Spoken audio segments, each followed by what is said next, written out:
this all worked.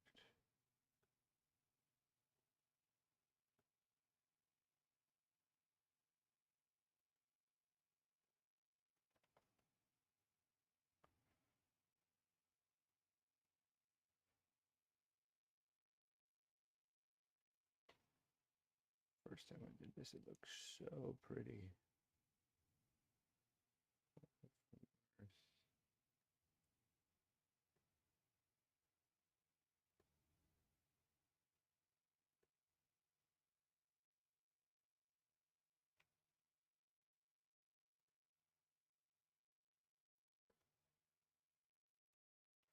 Simulation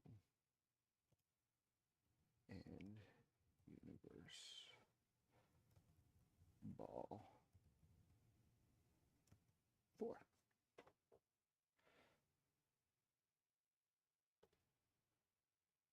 On we're off. So yesterday, speaking of universe balls, yesterday, let me find this. I had an epiphany on universe balls. And let me find the post. Fuck. Too hard to do this.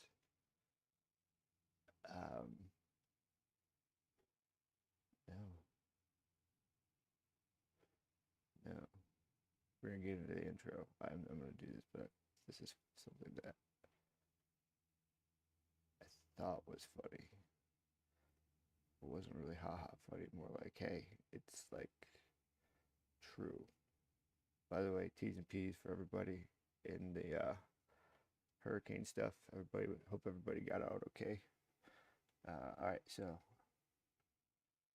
this was I was sitting in the backyard smoking on a joint, and I was thinking about it. I was like, whoa, I haven't fired my universe ball in a while. Like, if you believe in the universe and you say to the universe that you're going to do something, even if it's as trivial as posting a stupid fucking universe ball, and you don't do it, how can you expect that the universe is going to give what you want back to you? So, fuck, I should post a universe ball more. And then I was watching the thing, whatever show, yeah, that thing, whatever the where the fly on the wall for like them show, yeah, total show. Um, and at the end of it, it's like he didn't kick the universe ball, and it was like really weird. So I wrote this as like I haven't reposted the universe ball from the mental masturbating experiment pod either, acknowledging, yo, I'm sorry, I haven't done it either. I'm failing universe. But, and I go, if you don't kick the universe ball at the end of every show, you're alive for it. I put $500,000, but like I said, pretty sure that's not right. But the added zero seems like a fitting reaction from the universe, right? So like the universe is like, okay, you fucking let me down, but now here's your punishment. Bam, you got extra zero. Because that's how the universe works. It's like it's not unforgiving, but the entry fee may not be the same after you make your mistake. Whatever. Um, and I put 1,000 people, but I think maybe you have to like fill out tax forms and anything over like $500, so you might have to make that 2,000 people because so everybody caps out at $5,000. Um, but if you tell the universe you're going to kick a ball every day to see if you should make a sacrifice and don't kick a ball every day, then how can you expect the universe to give the USA the World Cup? And it's like it's a pretty serious responsibility that that McAfee made with that proclamation, and I'm like, come on, man! Like I never fucking cared about soccer. Like I mean, I've watched the World Cup every time it's on because it's kind of like Olympic figure skating. I I feel like I should be aware of it happening because it only happens every so often, and like there are some things about it that are extremely encapsulating and like beautiful, but I never watch it full time. Like I imagine that it's a lot like when I talk to people about watching pickleball. Like I could see pickleball be I could sit there and watch. I literally sit there and watch pickleball all day, and people will sit down with me and they're like, "What the fuck are you watching?" And this is horrible, and they're right, but I'll still watch it. So I think that's kind of like what the rest of the world, how they feel about soccer. So like I'm okay with it. Like I don't.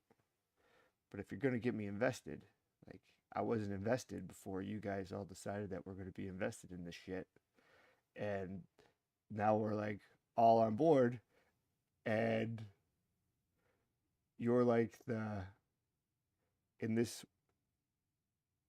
I find this amusing. I hope everybody else that may be watching this also finds this amusing, uh, because it's all a joke, and I think the more we laugh at it and make a reaction to it being funny, I think the better and more lighthearted the world should be. So that's basically what's happening right now. But yeah, if we lead into this on a goofy but yet serious manner, dude, like you're the black hole of the universe of the U.S. winning the World Cup right now, and like we're fumbling the gateway because the gateway is you kicking that ball every day. So let's fucking get on it. Because if we lose this year, then it might be your fault, and and I don't want that to happen because you take enough shit for things that are actually your fault, which really are never your fault. Which that joke didn't go over very well, but there's a joke there that should be made, and I didn't make it. Um, but yeah, that's my explanation of something nobody asked for. My my opinion on something that does not affect me in any way that nobody asked for, but yeah, I think everyone should hear. And that is my mind in a nutshell. So today's Thursday. It's open mic night at Mic Drop, I think, which is where I'm going to go and test this out on a real audience. Still debating on whether I'm going to go tonight. Uh, it's very interesting because I'm okay with bombing. I've done it every time that I've gone up there, but for some reason, uh, the anticipation of bombing is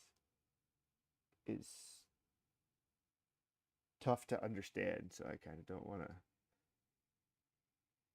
I I'm not indifferent to going. I'm not.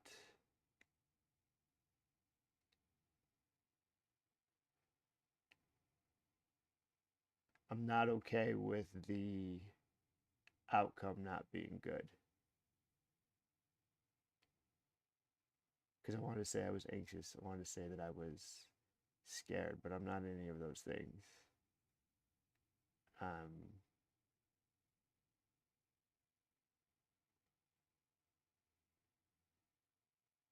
I don't want there to be a blooper reel, and that's the interesting part. But yet, I'm okay with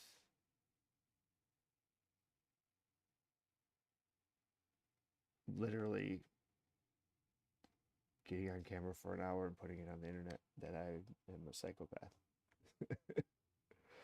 So that's an interesting take. Um, yeah, that's fun. Um, yeah, so welcome. I do purposely perform as Simple Sean. I A lot went into that decision, more than you probably care about. But like the boomers would say, what's in a name? A lot sometimes, actually. Um, I do regret to inform you of your involuntary involvement uh, in involuntary. I do regret to inform you of your involuntary involvement in your involuntary involvement in our social trials, in my social experiment, and this will be the fourth simulation attempt on humans through digital means. I'm like a fucking alien. Um, so that being said, that being said, you anything that happens from here on out is going to be your fault. No, no, this is an experiment in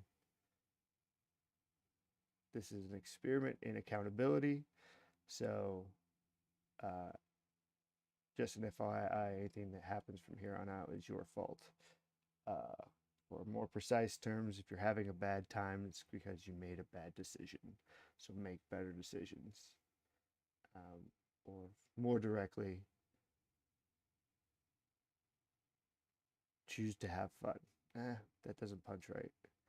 Maybe I just stop at the second one. I want a punchy, like, direct thing at that. Um,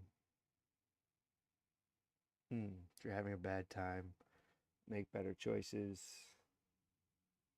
Because you made bad choices, make better choices. I don't know if there's like a there. Um, and this is where the wheels fall off. I think that's how we're going to introduce it. Like, if I get through that, if I can get through that tonight in 4 minutes, for fuck's sake, man, I stuttered through it. It's like 5 minutes long. I think we'll be good. And then I can just do this in front of everybody. Hi, welcome. I am Simple Sean. Welcome. I do purposely perform as Simple Sean. A lot more than you think went into that decision. But you probably don't care. And as the boomers would say, what's in a name? I do regretfully inform all of you of your involuntary involvement in tonight's simulation of our experiment. This is the fourth simulation that we're doing digitally on human subjects. That being said, everything from here on out will happen exactly the way that we want it to. Oh, that one, I yelled that for some reason. We wanted to. Exactly the way we wanted to. So, if you're having a bad time, it's because or anything, if you wanted to. So anything that happens from here on out is officially your fault. So if you're having a bad time, it's because we made bad choices. So make better choices. I think I just leave that there. I want to punch that up. I wanted to, like, punch it in the face of everybody, like, yo, it's your choice whether you have a good time here or not. So choose to have a good time over a bad time. I really want to, like, just say that. But I don't know. I don't know if that's the best way to do it. In any event, make better choices.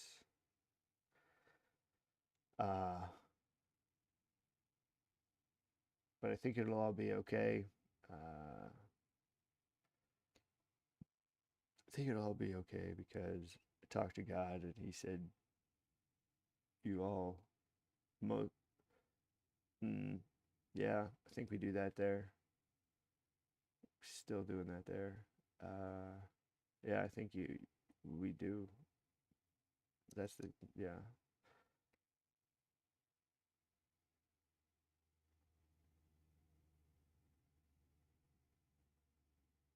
Yeah, it's talk to God. You said that most of you were heading in the right direction, and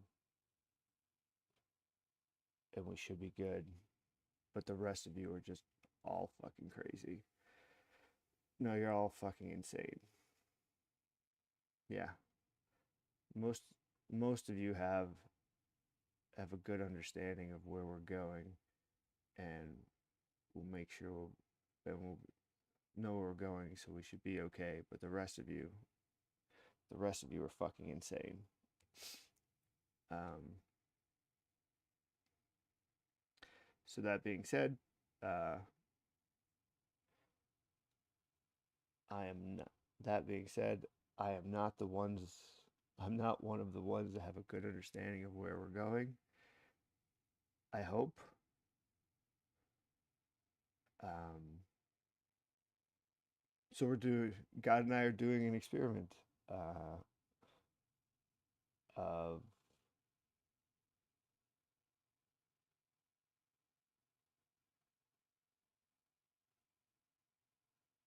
God and I are doing an experiment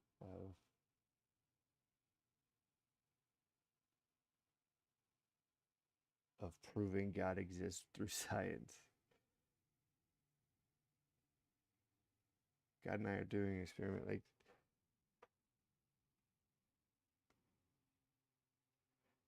I feel like I don't get it, so I ask if everybody else gets it. Like, proving God through science is like the most absurd concept ever.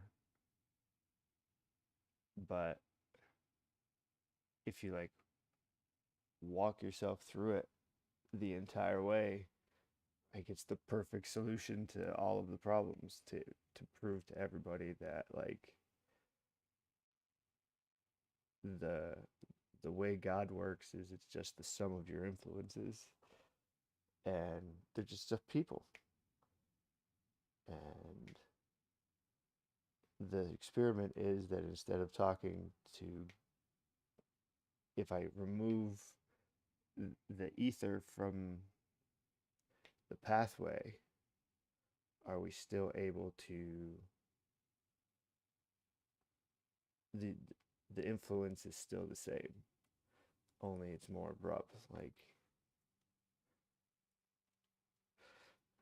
all, yeah, ooh, that one's, this is the mansplaining part of life. I can see how this is. I see why I don't have friends. Like, I'm a fucking lot. Now that I'm like actually talking to myself, like literally, I understand how people that will sit with me while I'm high will just get up and walk away. Like, I am a fucking crazy person. Well, like on this I am. I'm fairly normal on the rest of things. But like, you get me talking about this this is fucking wild. Uh, what was I talking about? You know, where are we at? Because we're gonna do this rant that I had. Like,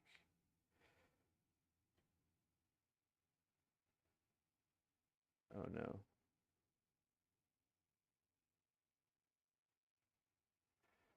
All right, 19 minutes. So, should we talk about this Texas Tech thing? Like, this thing bothers me.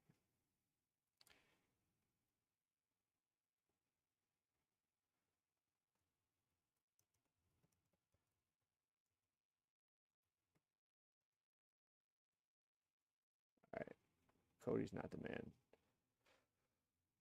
So, I don't really understand what's happening. Like, I do, but like I don't. But I don't really care because like, is this player gambling on their own sport while they're playing in the sport or playing in a game or on a team that they're currently on? Is that a problem? I think it is. Uh,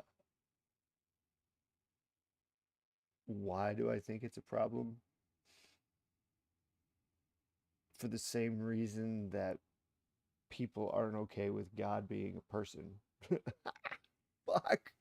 Um, it's too much influence my the overall experience than one person should have. Um, and I think that's the reason why everyone thinks that gambling on it is such a bad thing, because gambling is such a vital. I don't know if vital's the word, but like it's ingrained. Like gambling is something we do from the beginning of making a playtime. Like this is the adult version of I can beat you to the pole and back. Like you're not going to get rid of this. So it's a thing. And there's some part of us like deep in our little uh inside the bellies of ourselves that we we listen to the inner child, the real true me, and you want it to be pure. So unless unless the bet the wager that you put on the contest is whether you're going to win or you lose. So that's where the innocence of it goes. And I think there's like a problem when like this is where it gets fuzzy. Like I, like if you're in the game, your bet is whether you win or lose the game. And you can only make one bet on a game, right? One type of bet. Like when I say bet, like there's you can bet on playing, so you bet on your whether you're you can bet on yourself, you bet on whether you're playing. Um and and that's where the competitor, the athlete, uh should want to stop wagering. Uh because if you're doing it just for the love, like if you're purely doing it for the reasons you should be playing the game, winning should be winning the game should be enough of whatever it is that gambling gives you. Um, because when you gamble on something and win, it's exhilarating. It's almost because I used to play professional poker. Well, I don't know if I call it professional, but like supplemented my income playing poker as probably the most break even, luckiest break evenest player ever. Just kind of like kind of like in baseball. I, this summarizes my life. Uh, I played baseball until I was 17, I think. I think that like the step above Little League, I think they called Babe Ruth, I think is what it was called. And I enjoyed playing baseball. I don't know if I actually enjoyed playing the game as much as I enjoyed baseball because the memories that my dad and I made through it were like amazing, and I still go home.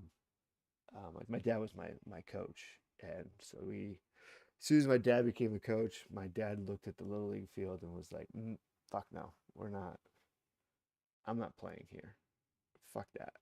So, um, upstate New York, after like Valentine's Day, the weather gets is fucking crazy. So like one day it could be snowing, the next day it could be 75, and the day after that it could be raining, and like anything in between. Like they joke like everywhere with weird weather is if you don't like the weather, wait 5 minutes, it's going to change, or wait a couple hours, it's going to change. Like that was upstate New York. So like Little League started in April, and the first like full snow melt was like the end of February.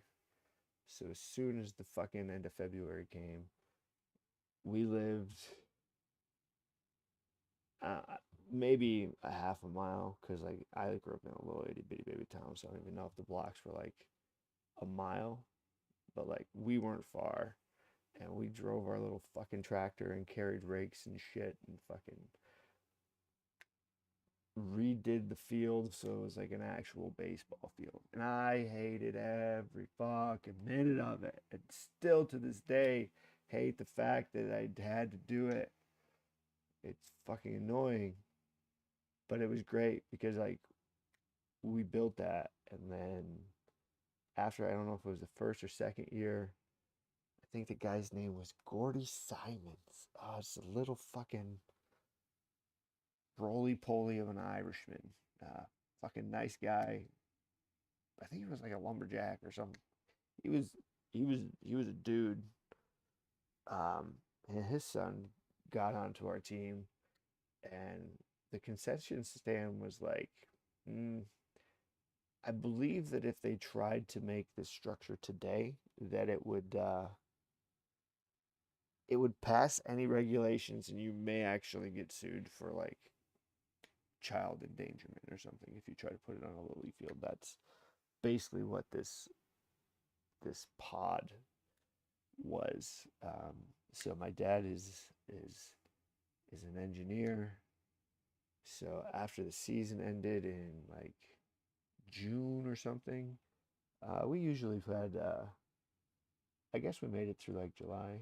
A couple years we made it to like our all-star team was the team that we tried to send to the Little League World Series, and I think we made it to like the state finals one time or the state semifinals, and that was kind of cool for like a little town with nobody. That was. I mean, to be honest with you, I don't think any of us at that point even realized that the World Series was like an option. Like I was never good enough to be selected for the All-Star team because I guess this was the point of the story. uh, but you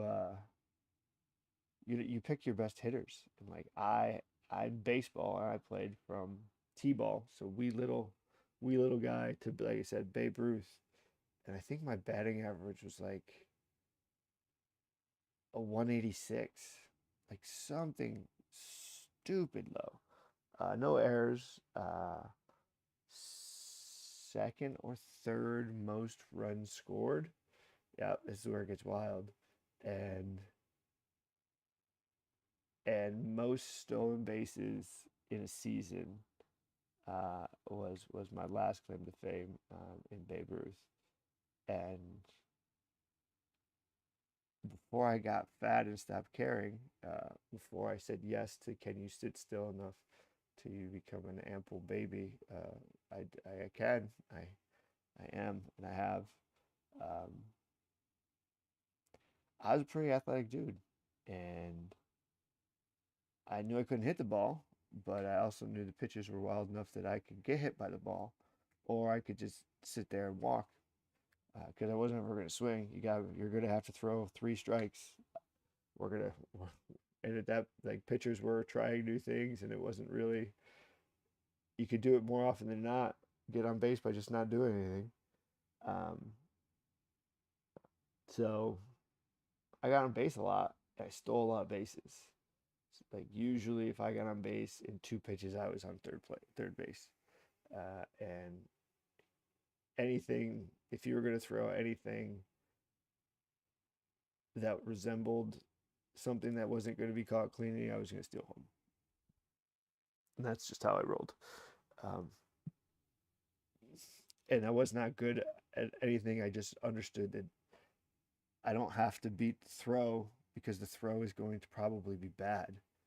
I have to beat the throw, the catch, and the tag. And nobody else was realizing that. So even the coaches were like, they're going to throw, the guy has a great arm. But yeah, he's got a great arm, but the dude has to catch it. And I'm banking on the fact that the dude catching it is going to be more scared of the psychopath running at him than he is about catching the ball. And more often than not, I was right. Um, no idea why I wanted to tell that story, but I felt like it was fun. Yeah. Oh yeah. And my dad built this big fucking awesome uh, concession stand media booth that's 35 years later still there.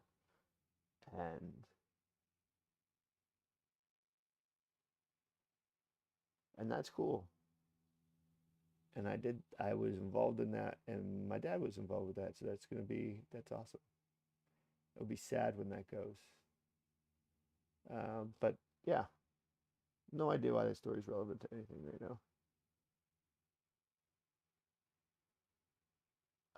Oh, it's relevant because like I solve problems that people don't even know are problems in ways that didn't even know it solved the problem that they didn't even know that they had. Mm, that that's weird. Strangely accurate though. Um, so like this whole yeah. So like the gambling on sports, like there's a difference. Wow, that was a very hard left turn. Twice, just boom, boom. You fucking you fucking Formula One the shit out of that. Fucking Formula One Monaco. Didn't even fucking see that coming. Um, yeah, I think the reason why you can't gamble on the sport that you play with is because it's like porn. Like it gives you too many of the endorphins in your brain, like whatever that is, and you should only be able to have so much. Yeah, kind of. Like that's kind of what it is. Because anybody who's like a true competitor, like you're competing to compete, like you're not really thinking of anything beyond winning that moment, and that's like hard to like it's hard to explain. Like I don't I'll beat my mom. I get pissed when I lose to my parents at euchre. It's and like this is with somebody who's never played, and it's not the person that I'm playing with fault. I genuinely believe that I by myself should be able to beat two other people with somebody that's never every time, even in shit that I don't even know how to do. Like I expect to win, and that's where the difference of expecting and understanding are different. Like I expect to win everything, but like I expect to be good at this, but I'm not. Uh, and I'm okay with it because like I understand that it doesn't go that way. Um, I understand that more often than not, my expectations, I'm not going to meet expectations, and I'm only going to meet expectations about 50. Yeah, I think you meet expectations about 50% of the time, and 50 to 60% of the time you meet expectations. Um, and then I think you might exceed expectations somewhere around 15 to 20% of the time. And that's it. The rest of the time you're disappointed. 35% of the time you're disappointed. And that's why I think that's where we get confused is is it seems like we meet expectations half the time. So we're not even aware of we don't even pay attention to those times. Because they're exactly what we wanted when we wanted it and how we wanted it. So we just kind of just enjoy the experience. Um, and sometimes we see it and we internalize it, we enjoy it, or we don't enjoy it. Um, we move on, or we're just completely unaware that it's happened. Like that's 50% of your experience is like shit you don't care about at all. Um, for one, like not caring doesn't necessarily mean not wanting. It just means like you, it's so ingrained in your experience that it's like if you notice it, it's going to only be when it's gone. We're on a fucking tear today, kids.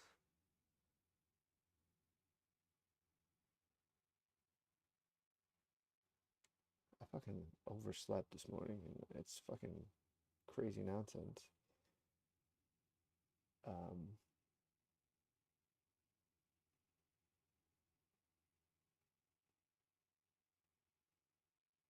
but yeah, this is a long, long intro to what I thought was going to be simple, like ordeal. But like the nuances of the reasons why you can't gamble on the game sport that you're playing is so difficult to explain unless you've gambled and you've been a true competitor. And I think that a lot of people are. Some people understand a lot more than most, but like to call it an addiction, I mean, cool story, bro. But like, if I'm an alcoholic and uh,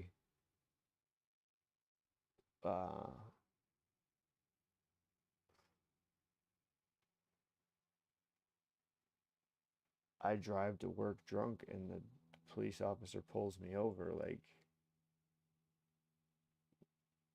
more often or not, like if yeah, like if I'm a taxi driver and I drive home drunk from a bar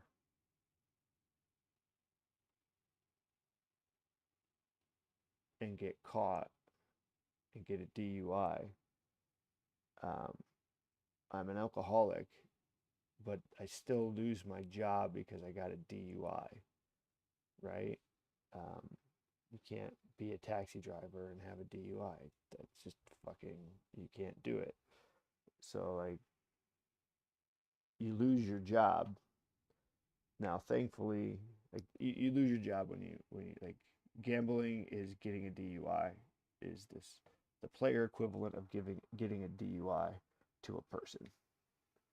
Like no, it's has nothing to do with your job, um, and may or may not be affecting the way that you perform your job. Obviously, if you're an alcoholic, then you know it probably is, but there are some people who drive better drunk. I hear it all the time. Um, and there's a bunch of people that ride better drunk, especially with the people who think they drive better drunk. Um, um, but that's how that analogy goes. So like he definitely can't play college football again. Um, and what I'm saying is people who are like, oh, if we wouldn't care, like you don't care most of the time that people do things that you don't care most of the time that your Uber driver, you don't care probably any of the times that your Uber driver is driving drunk or stoned, as long as they're not doing it while you're in the car. And that's kind of what the gambling thing is. Like you don't care about players gambling on games until your bets stop hitting, um, and for that ever to be an option, that it could be a thing, um, is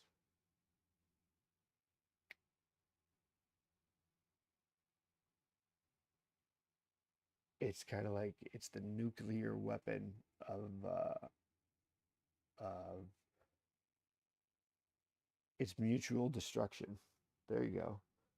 Of the sport and the players, if for the entire ecosystem, right? Like that's what players gambling on the game is. Like I'm not saying this kid ever did anything. Um, there probably is no evidence of that. He probably was just some kid gambling on like just he was the me version of himself, um, doing what the other me versions of ourselves do, and went and gambled on a sport, but he forgot that uh, his we is to the point that there is a us. So like his his standards that he's operating in while being a football player are the standards of us and not the standards of or the standards of we, which is like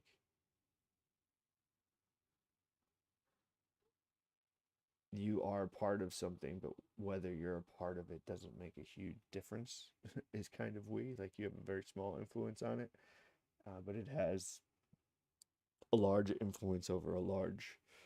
I don't know if I can how to explain it. Basically, it's God.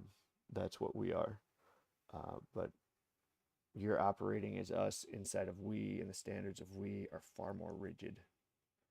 Um, if you only gambled as a we, um, then probably majority of people don't care. That's the argument of like if he was playing on pick a shitty team in the NCAA, nobody would care, and you're probably right because nobody's gambling on those teams, or they are. The lines are so fucked up that the kid's not gonna do anything. You can't fuck it up from that bad. Um, but basically, yeah, it's. I think players need to understand that even though this isn't going to be a point shaving shoeless Joe Jackson, pick your uh, pick your pick your conspiracy, or I don't even know if it's a conspiracy, but gambling, player gambling uh, ordeal, and understand that uh, the second rule of society is don't over exploit the system, and and unfortunately, trying to manipulate gameplay is always going to be part of the exploitation of the system. Now we can't. It's human nature to try to be in control of something, or try to be in control, to try and be in control of something. Um, so people are always going to try to find a way to manipulate scores of things that you can gamble on. And sports in general, sports and society, so competition and arts, competition, art, and information, competition, art, and information pillars of society have decided that because we can't change human nature, we can change our standards, if that makes sense. So we can't ever have this be a thing. So you can't gamble on it. And if you're caught gambling on it, you're not in the sport anymore. And is that a harsh penalty for that crime given the current state of society? Yes, because we want him to be the poster. We want somebody to be the poster child. For you to be the poster child, you must first receive the punishment of the crime. Like you're not the poster child of something if you are bailed out by going to the NFL and getting a fourth round pick contract that you're going to get out of in 2 years, or now you're like the backup quarterback to, I don't know, who's a good spot to be a backup quarterback to? Aaron Rodgers for a year? I don't think that's stupid. Like it's not stupid, but like I don't think his story is 1 year on the bench, right? Like if you want him to be a poster child, let's write the story. He's going to sit for 2 years behind somebody that he goes and sits behind Josh Allen in Buffalo. There you go. Fuck yeah. Bills make me want to shout. They got those new fucking bison up there. It'll piss off my parents. Yeah, I think that would be awesome. So he goes to Buffalo for in the supplemental draft or whatever. Which I think he should be. I think it sits behind Josh Allen for 3 or 4 years, and then comes out to be a adequate starting quarterback, whether he's that you're aware of, right? That's the poster child story. that's the story that you need to tell, not this, oh, we sent him to rehab and he got all better and he made millions and millions of dollars and continued to gamble. And when he got out of the NFL, he gambled his life away because there was no real repercussions for the actions that he took anyway. So he's been doing it the entire time. And now we have another 30 for 30 of broke fucking basketball players. I guess this is football. But yeah, the supplemental draft should be denied, and he should not be allowed to play 1 year.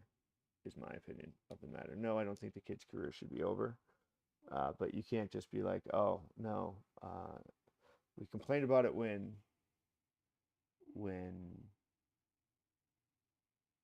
coaches do it, and now we're gonna be okay with it when players do it, and like in no other part of society is it okay for you to uh, basically what you're doing is if you're leaving the NCAA to go to the NFL, you're basically the McAfee dude, uh, the virus software guy moving to Belize.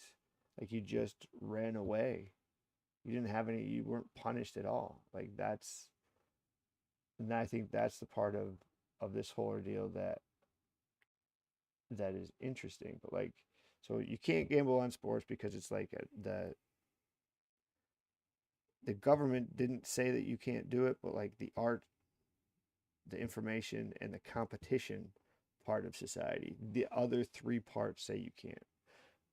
So it doesn't matter what your governing body says. Like hockey, any sport is should police itself and get rid of somebody who gambles on the game. And then when you're done, you can gamble on it because that's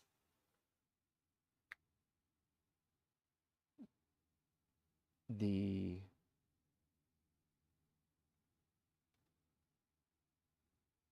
the there can be no there can literally, even though it is possible for somebody to manipulate a game, there can be no shred of doubt that the game is ever a part of it. And when you put doubt in that thought, the punishment is swift and direct.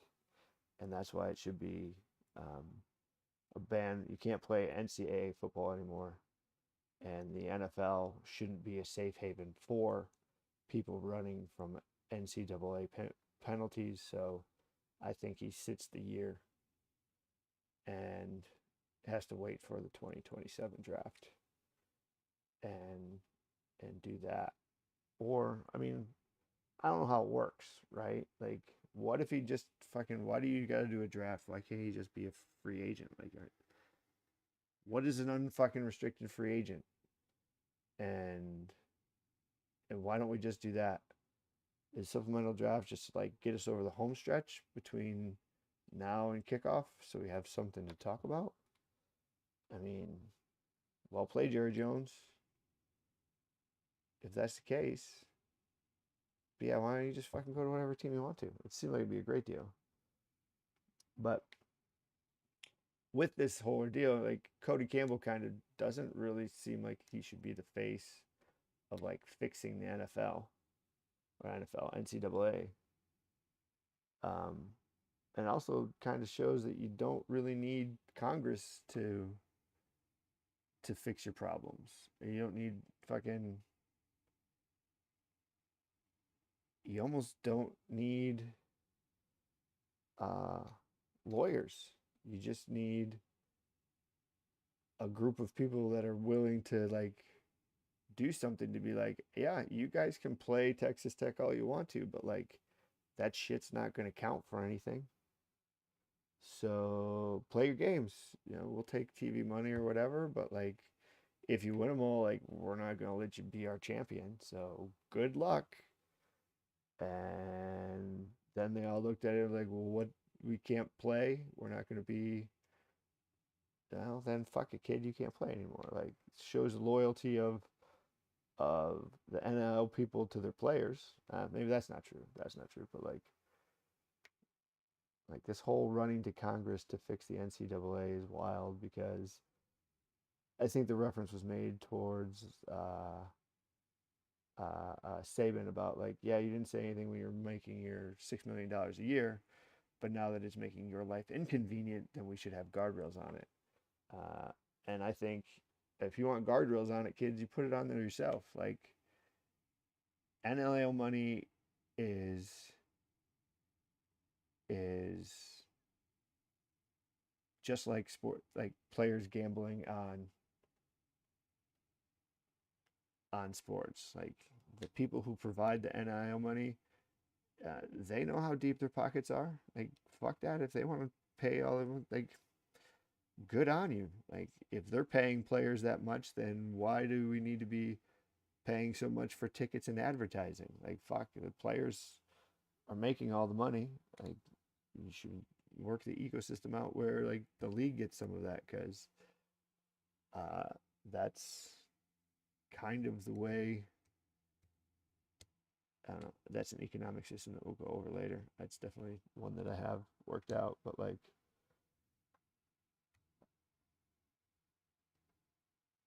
yeah, I don't really mind. I don't really care how much you spend on players. Like if that's, we need to stop pretending that like this is a isn't a professional sport. Like it is. It is a professional sport, and like we need to save college athletics. We need to stop limiting it to college. Like it's not, the most athletic people are not in college. A lot of them are, but a lot of them aren't. So like there are no amateur sports anymore. Kids are sponsored at like 10 years old, and have like tweeting and Instagram shit. So let's stop pretending we even have amateur sports anymore. So we're not trying to save anything. Um, I do think we should remove sports from colleges. Um, the statement being said that we're about ready to turn all women's sports into club sports. Like, why is that a bad thing? Is it? I think it might only be a bad thing for like bad women's sports. Like what, like softball, like that. That'll get fucking. You'll get eyes on that if you actually like put time into producing it, like a legit dedicated engine to only do that. I don't know if that exists for the entirety of it, and it gets reorganized in a manner in which you can keep tabs on it. So like one 32 team, and this is what I think we should do for college football. Like college football should be, we should have 32 teams in 32 teams in the top division. Um, and then it's like a standard playoff. Like play each other, 16 games, however many you want it to be. Um, and the 32 teams are in four, six. I don't know, you want to be six? No, it can't be six. 24, so 8 and 4, or yeah, so we can do 4 regions of 8 teams. And inside each of those regions is 3 regions of 6 teams. No, it's 18. 6 regions of 3 teams. I don't know. Whatever. But inside that's where you get all the lower schools, and they both play at the same time, and you get to have your Final Four. And the lower divisions, you get to have the, so we take something from the World Cup and we introduce regulation. So the bottom 5 teams of the bottom 5 teams of the top 32 main league are regulated at the end of every year. Um, and the four, no, is it four?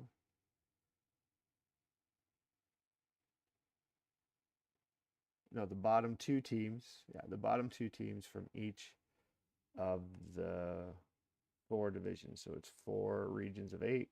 The bottom 2 from each of the 4 get regulated back down to the bottom, and then the inside of each region, the 4 top teams of one team from each region play, um, and they play each other, and the top 2 teams that win that little tournament, they're the ones that get to play in the upper division.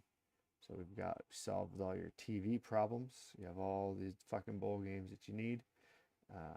You get a bowl game that matters to the lower division because it's what they get.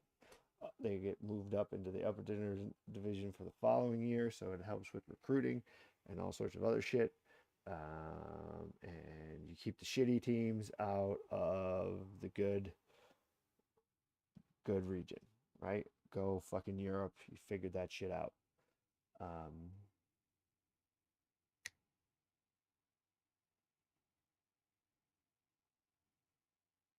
Yeah.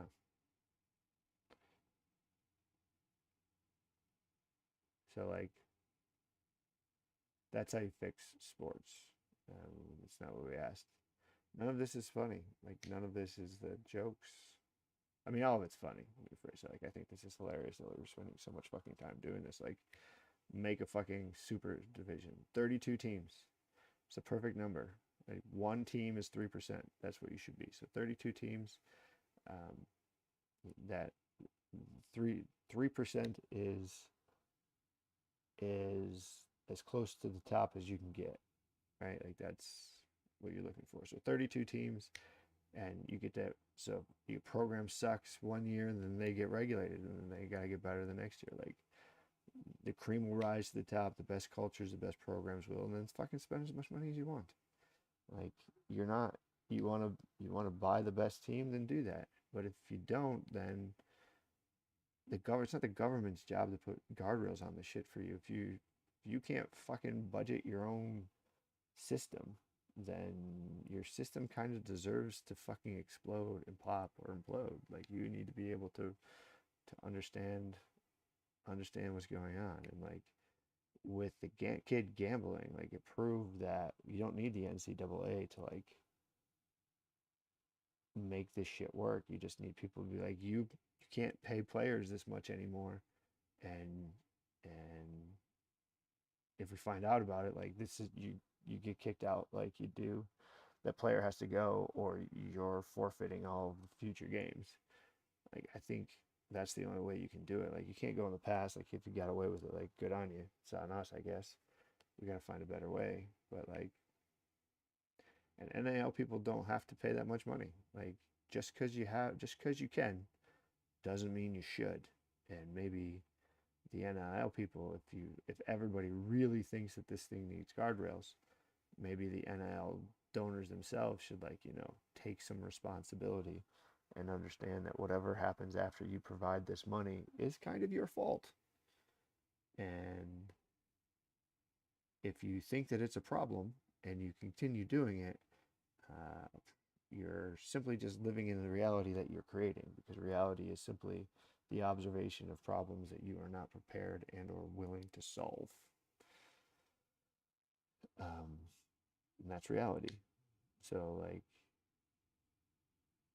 yeah, it was a wild ride today. Wild ride today. We went through building my Little League baseball field and a horrible batting average to terrified of open mic night tonight. Think I'm gonna go. I don't know, dude. I'm still not ready. But I'm not ready to do this, and we're still doing it. So I guess you're gonna have to rip the band-aid off. So I'm probably gonna go. Probably. I'll let you know tomorrow. Yeah, and like how we don't need Cody Campbell or anybody else to go to Congress and save college sports.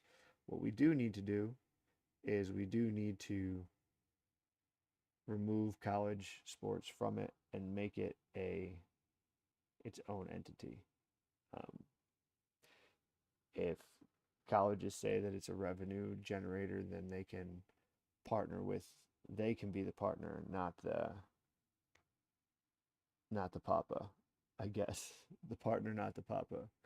um, because I think we're doing too much to save institutions that are failing, and we're too much to save institutions that are no longer aligned with the trajectory of the institution that we're trying to save.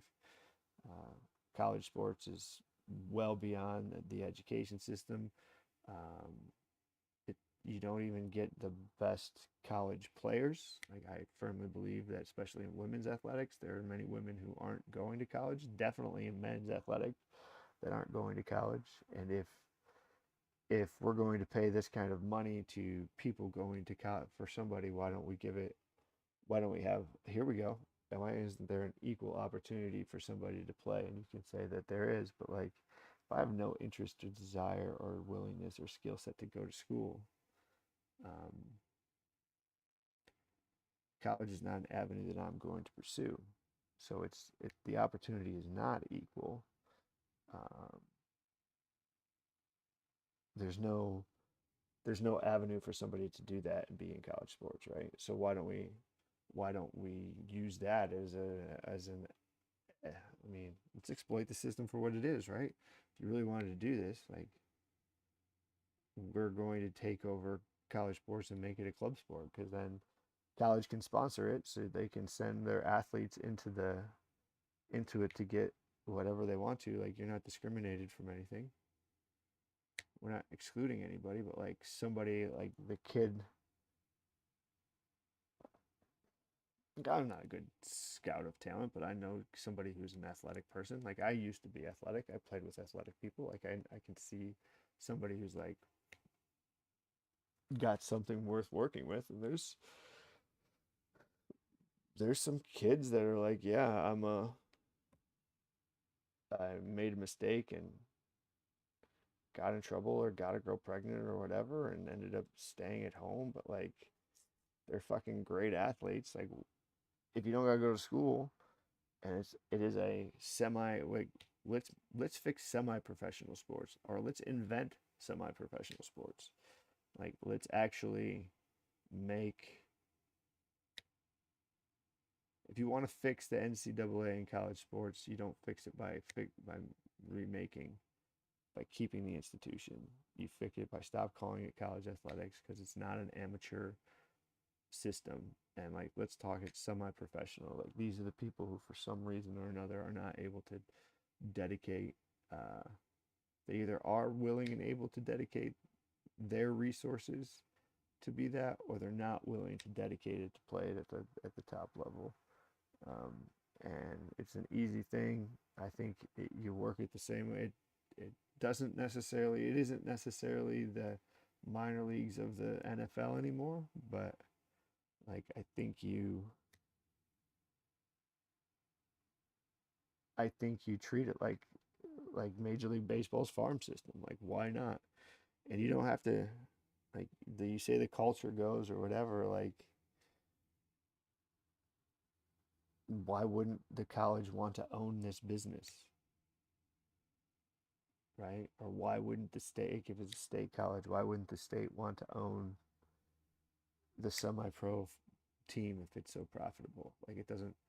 We're not doing anything other than removing a layer of control, which is the university's control over the player. Like, we don't care about. I can't remember a time when we cared whether or not a college. I don't think I've ever cared whether a college football player was like went to fucking class, like, ever. Even when I was playing football in college, did I care? I don't know. I think I'm going way longer than I should have. So, all right, I'm gonna fucking get out of here because I don't know. I'm nervous. So, as always, there is no action without reaction. Uh, React with purpose, react promptly, and if possible, react politely. Till next time.